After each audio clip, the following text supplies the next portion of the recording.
Sunday. We're in a series now about top questions about God and faith.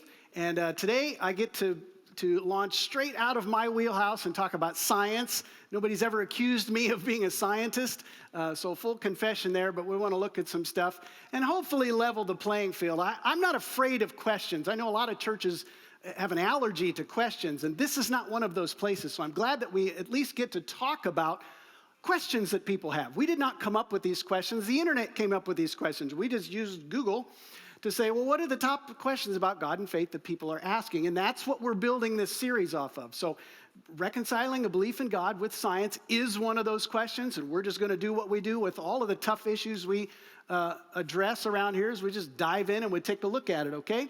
With the idea that there's hope. Wherever you're at in your life, there is hope for your heart. You don't have to leave here the same person you were when you came in. God has promised to be here and to work in and through His Word. And so we're going to lean into that and talk about this stuff today.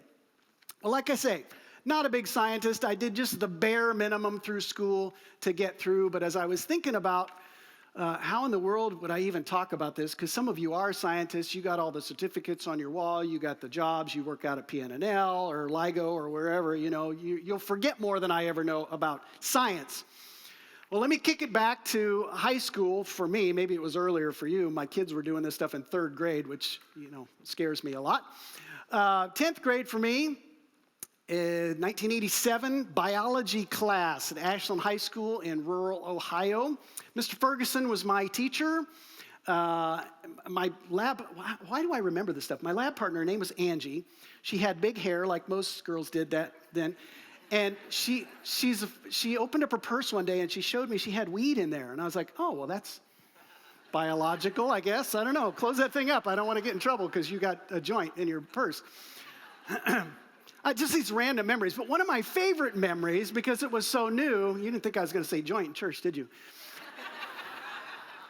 You know some other words for that, too. My favorite part of biology, and maybe it was the thing you were sort of dreading, but this was fun for me. Do we have his picture up here? This guy. Oh, dissection, frog dissection. I was like, yes, I finally won't get in trouble for cutting an animal open. This is great. Even still, when I smell formaldehyde, it takes me right back to Mr. Ferguson's biology class. This is synthetic, by the way. They've started using these now instead of going through all of the shock and awe. Anybody see E.T.? I always think about E.T. too with that scene.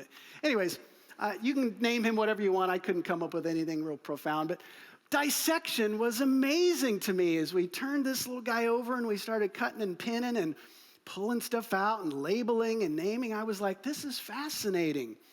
And, and you move on to worms, and I don't know what else you dissected in your biology class, but it was fantastic to be able to look in there and to think about all these organisms and how complex they are. And, you get in there, and then you have a text that really sort of helps to address what these things are, but there's more that started coming out. Now, true confession, I was groomed in private school up through 8th grade and then jumped into public high school in 9th grade. And private school tends to take a particular viewpoint about how all that stuff came to be, and did we really just, crawl out of some primordial ooze and all this? In 10th grade biology, I remember opening the textbook and reading this completely different narrative about things like the origin of the species and the evolution of humanity and the creation of things, and a lot more zeros in this narrative than I remember seeing in mine. And I'm like, wow, this is really odd. And this is credible science. A hardbound science book tells me that somebody stamped their authority on this and said, here, public school teacher, teach this stuff. And I remember in that 10th grade science class really having to deal with that, because at that point in my life, I feel like I had done some work, religiously oriented, but internal faith too. Faith and religion are different things. You can sit in church your whole life and it doesn't make you a Christian, just like sitting in your garage doesn't make you a car. But I thought, well, my goodness, I'm really going to have to do something with this, because as I look around, there are people who just swallow all this information, hook, line, and sinker, and I'm not necessarily sure I agree. But maybe they're not all right. So you feel the tension. Maybe you felt that tension too, to say, well, they're not complete idiots. I mean, they're doctors and, scientists and all this stuff.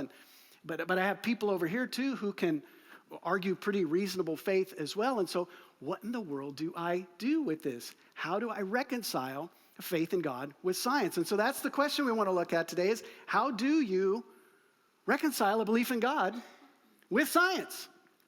How do you do it? Now, there's a presumption there that it can be done. And I would not argue that point. My argument would be, who does the reconciling? And that's what we're going to take a look at as we dive through here. Now, I'm going to use the Bible, not as a proof text necessarily, but the Bible is a very old book that talks about the human experience. We are not the first people on planet Earth to ask really hard questions.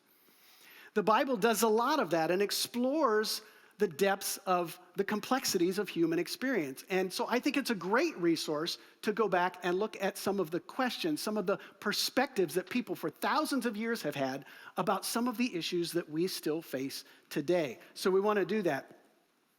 But here's what you need to know about the Bible. It is an incredibly biased book.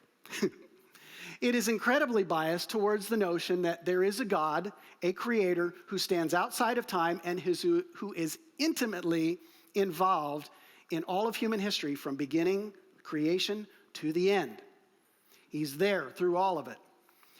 And from that perspective, a person of faith who engages with science would see science not as adversarial, because sometimes we try and do that. We say, well, they say one thing and I believe this, and so I'm just going to trench in and build my walls and lob some really, fun-sounding facts that make me feel better but don't really help them. And then they're going to do the same thing. And all of a sudden we have this war. When in reality what we can do is say, science is pretty cool, and it points to something that faith also points to. And so we begin to see a connection there, and not so much of the opposition, not so much of the division, not so much of the, well, I have to be right and they have to be wrong in order for God to. It's almost like, oh no, what's God going to do? We worry about how he's going to handle the fact that somebody thinks the earth is 4.5 billion years old. Oh no, oh God, did you hear that? Wonder how you're going to handle that. We don't have to be scared of this stuff. We can engage it with a heart of faith and ask for God's help. So again, using the Bible as a resource in that conversation, I think is a good thing. And again, if you come from the science background, sometimes there's this allergy to the Bible because it's so old and we can't verify some things. I think Mark did a pretty good job of arguing some of that stuff down last week. But we need to be able to at least bring these two voices into the same room and have a conversation and see where we come out. What I think we ought to do to start, though, is to define what we're looking at, what we're even looking at, because sometimes both of these camps tend to build their reputation a little differently so that they can argue with one another, as opposed to really see what the differences are that they can bring together. Here's what I would say science is. Let's use a working definition. Just a couple bullet points here to reinforce. Science is human method. Science is a human method that you use to gain understanding through observation.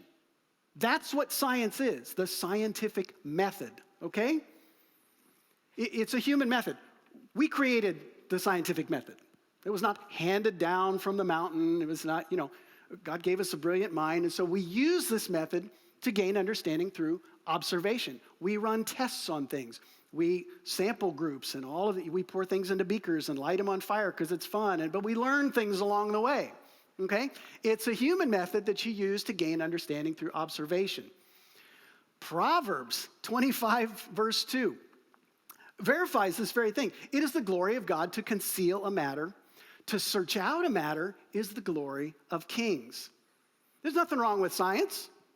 Pursue all you want. Ask the questions. Seek to gain understanding. Use the tools available to you. My goodness, isn't technology amazing? As we begin to ask some of these questions and continue asking these questions, and we have more tools to gain some understanding about things that up until this point have been a huge mystery. So we use those things to seek out, and that's the glory of kings. This is one of the great things about being a human being, is that we can search these things out. There are mysteries that sort of beg to be sought out. But here's the next part of it. It's a neutral discipline. It's neutral, like a ruler. Is a ruler good or bad? Well, a ruler's just a ruler. We use it to measure things. It's got segments on it, and we use it. It's a tool to gain understanding. It's not good or bad. So science itself is a neutral discipline, but it depends on imperfect human capacity. Imperfect human capacity, because it's a creation of humans. You ever notice how a computer program or software will come out and it's got a 1.0, and then what comes out after that? 2.0, which means that at some point there was something a little bit not right with the 1.0. Now, we put a lot of stock in computers being great and science being great. Everything we do as human beings in a scientific construct is a 1.0 that can always be upgraded. It can always be improved. Our minds can change. The data can be interpreted differently. We can come up with new research. We can have new findings. It's growing. It's changing. That's what it's supposed to do, but it has a limit. Science has a limit. It is limited. Now, sometimes scientists will purport that science is unlimited. The discovery is unlimited. But our human capacity says that we have a limit. The answers, there are some questions that clearly are beyond our reach. And no amount of science is going to get you past. It will take you to. Does that mean the whole process is bad? No, we don't throw out the baby with the bathwater, but we have to see it for what it is. It is limited. Faith, on the other hand, faith is this. It's a divine method. Faith is a divine method that you choose to receive salvation through surrender. It's got a completely different objective. And it's not something that anybody engineered in a lab or said, here, take this faith pill, and then you'll have faith. Or make sure you eat your broccoli so you can build your faith. That's not how faith works. It is innate. You were born with it. Now, some people use it a lot. Some people don't use it very much. But you all have the capacity for faith. It is a divine method. It is something that has been birthed in you as you were birthed to do something with. And the purpose of your faith is not just to become more religiously proficient. It's not just to gain a whole bunch of knowledge so you can say, well, I'm smarter about the Bible than you are. Faith is the thing that you choose to receive salvation precisely by laying all of your performance, all of your aptitudes, all of your failings and you lay it all down to receive salvation. That's a different kind of accomplishment. When scientists accomplish great things, what happens?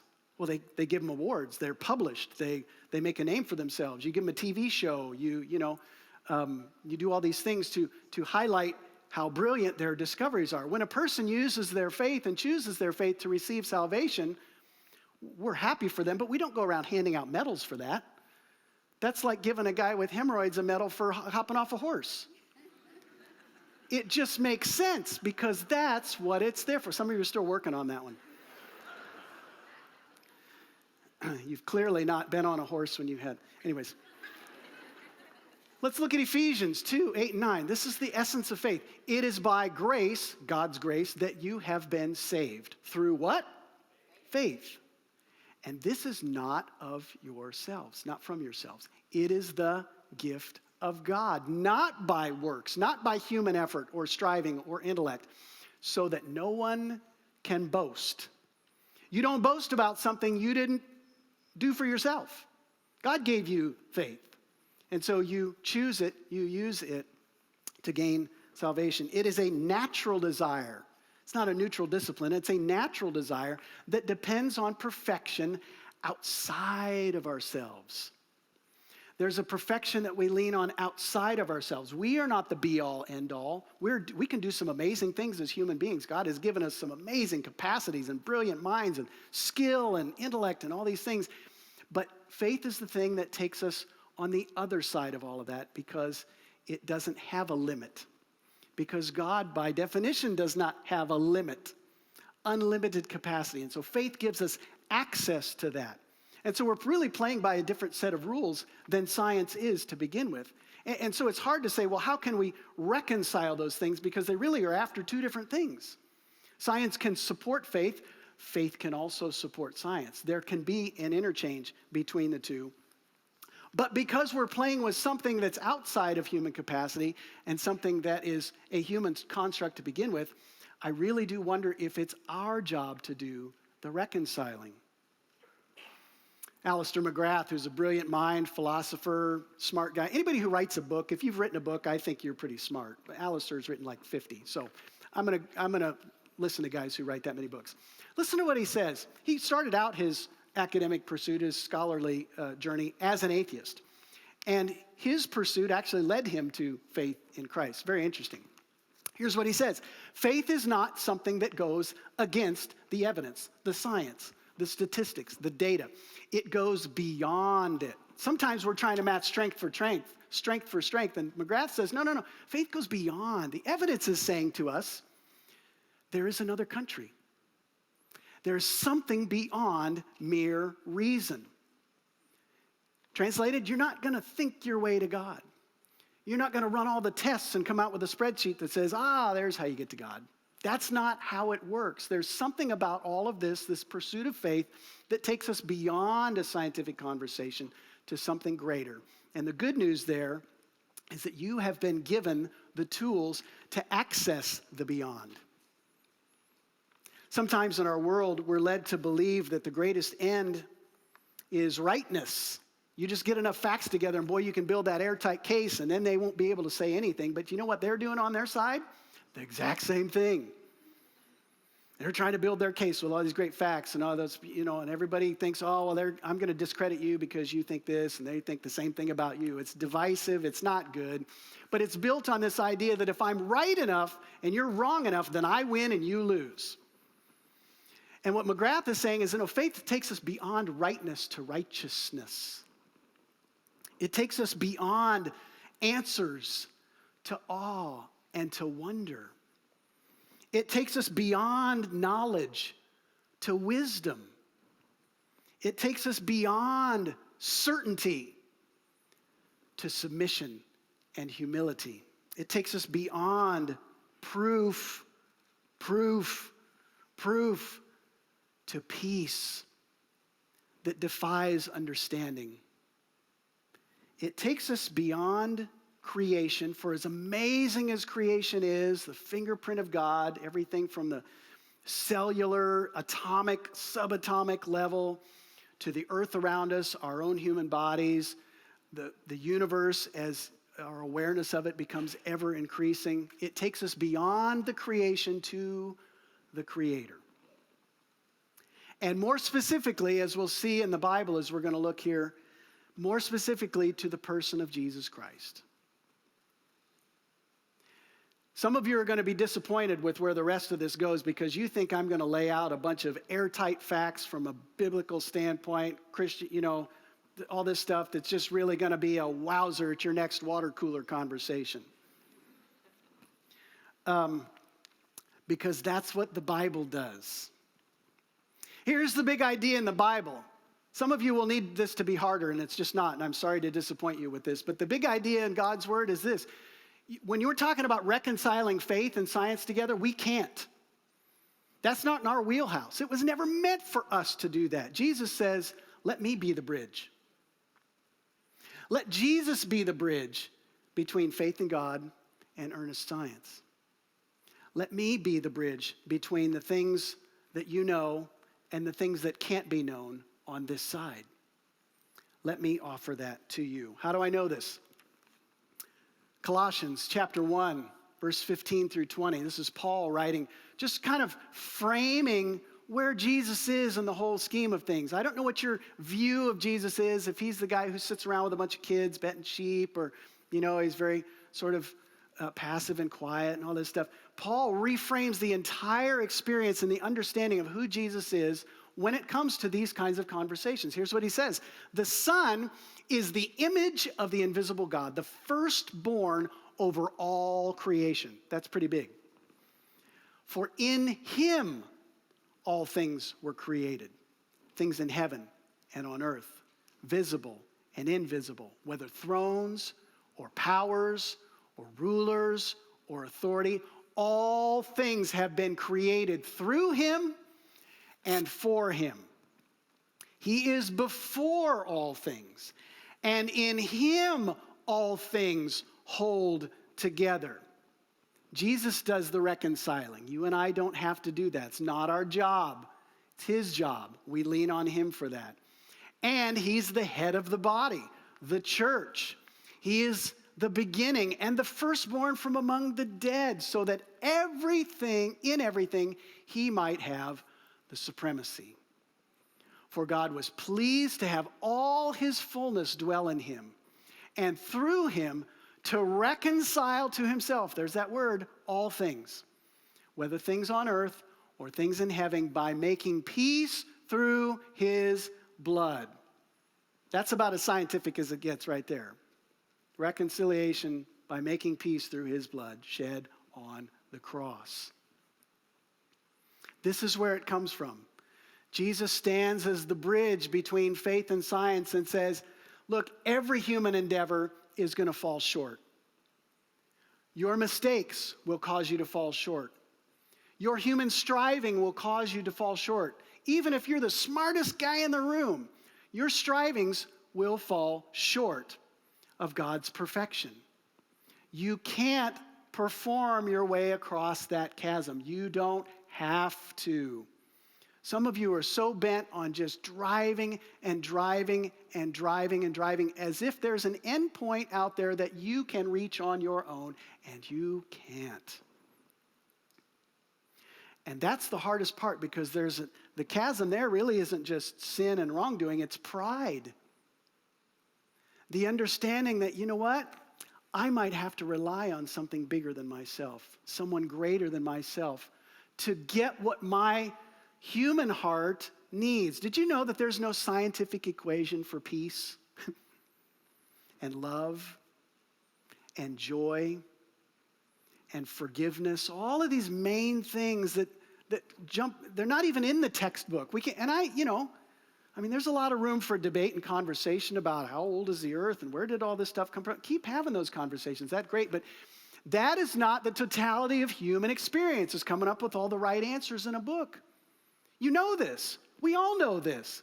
Because if it was there, there'd probably be that textbook already. The Bible comes from a completely different perspective and says, look, folks, Jesus has offered himself to close the gap, to do the reconciling for us.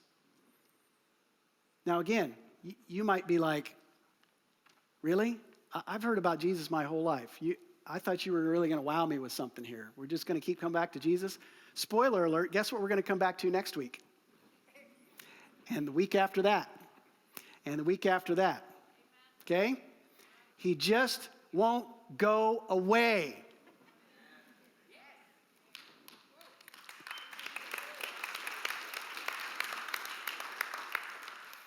Don't expect an outside world to love you for that, by the way. They think you cop out. They think you're copping out. But listen to what Paul says to the Corinthians. The message of the cross is foolishness for those who are perishing. You might even take some hits for backing up to Jesus and saying, no, he's my bridge. I trust in him. But to those who are being saved, it is the power of God.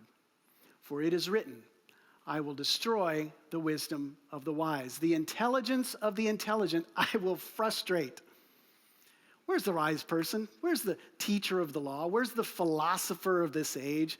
Has God not made foolish the wisdom of the world? For since the wisdom of God, the world through its wisdom did not know him, a lot of scientific endeavors just sort of leave God out of the whole conversation. They're precisely leading away, but that's their bias to begin with when you start to look at it. So that wisdom doesn't necessarily lead to knowing him, but says God was pleased through the foolishness of what was preached to save those who believe. Jews demand signs, and Greeks look for wisdom. And we need verification of everything too if we're really gonna, but we're so bipolar in this aspect. We'll believe anything that's on Facebook, but by gosh, we want to drill down on some of this other stuff. Help us. We preach Christ crucified. That should be your litmus test, any church you go to. Are they preaching Christ crucified? A stumbling block to Jews and foolishness to Gentiles. But to those whom God has called, both Jews and Greeks, Christ, the power of God and the wisdom of God. For the foolishness of God is wiser than human wisdom. And the weakness of God is stronger than human strength. Now again, these are not claims that you can boast in yourself. You do not swagger into a room and start with this stuff. Because that's not what Jesus did. What did Jesus do? He left all of that behind and he came to serve, the humble servant who gave his life so that we could have life. This is now our attitude in the conversation. All we're doing is using the faith that he gave us to access that. And it calms us way down. And now we have a place at the table because we don't have an axe to grind.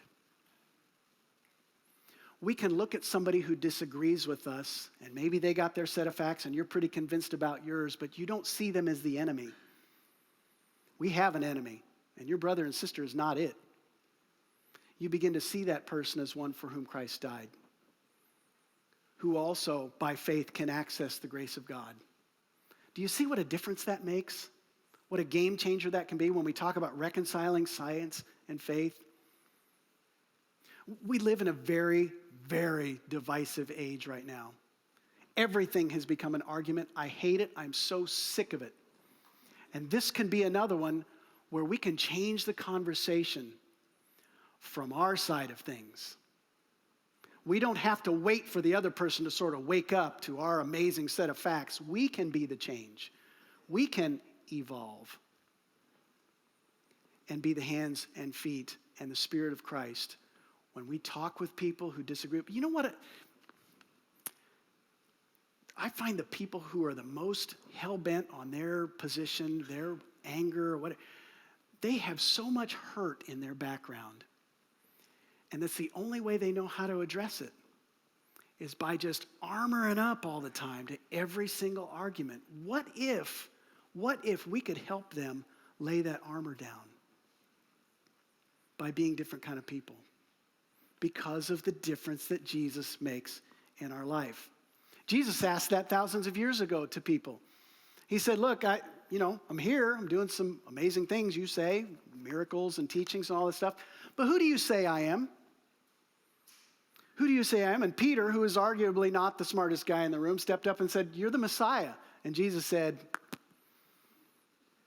on this rock I'm going to build my church, and the gates of hell can't shake that. Complete foolishness. But Jesus said, no, you get it. You understand why I'm here and what I've come to do. And the same question comes to us. Who do you say Jesus is? What do you do with him? Regardless of how many certificates and plaques and awards you got on the wall and your job and all that stuff. What you do with Jesus makes all the difference. What you do with Jesus makes all the difference. And that's a question for everybody. Doesn't matter how many degrees you got. Doesn't matter what you know or don't know. If Peter got it, you can get it. Okay? And that's the way it's supposed to be. I do wonder in an age like ours, what difference, real difference, latching on to simple faith.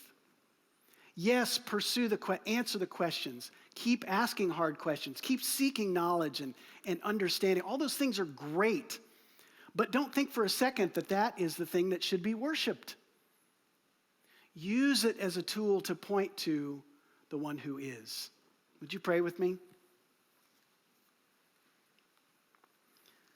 God, I'm reminded of the passage late in Matthew's gospel where you talk about the judgment at the end of time. You get everybody together and sort everybody out. And what's curious to me, what's not on the final exam is our position on evolution and creation. It's not our position on how old the earth is or where we came from. It's, look, I was sick and you visited me or you didn't. I was naked and you clothed me or you didn't. I was in prison and you came to visit me or you didn't. What did you do with me, Jesus says. And some people are even going to be surprised by that because it just made so much sense to them to attend to the needs around them. And Jesus says, that's right, because if you did it to the least of these, you did it for me. You saw me. You accepted me. You didn't cast somebody away. God, we need to continue to seek you. If there's anybody here this morning who's trying to do it another way, God, would you disarm their arguments? Would you help them to come to the point of simple surrender through faith, to confess, Lord, I'm so tired of trying to do this on my own. I mess it up. I'm never going to get there. I need you. And that we would go beyond what we can know, beyond what we can understand, and see you and receive you and have that make all the difference. God, if there's anybody here this morning who's holding on to another way of life, we would be able to confess that this morning, repent of that, say, God, I give those things to you, not because I'm proud of them, but because I know that you can take them, you can wash me up, make me clean, make me new. You can be the change in my life. God, we celebrate that in advance because we know that you're faithful to be in that process, even in ways that surprise us sometimes. God, we thank you for the wonderful God that you are. I pray that the next time we get under a microscope, or we look out at the sky, or we look in the eyes of another human being and wonder at the miracles standing in front of us, that we see you as well. God, we need that kind of change in our own lives. Even if we've been saying yes to you for a long, long time, keep us new, keep us growing, keep us changing, keep us useful. We pray all of this in your Son's amazing name. Amen. Hey, we're so excited that you joined us this morning at C3 Tri-Cities Online. We want to continue to connect and engage with you throughout the week, and one way you can do that is by filling out the Connect card. You can find the link down below in the chat or on the C3 Tri-Cities app. We look forward to you engaging with us on campus or online next weekend. See ya.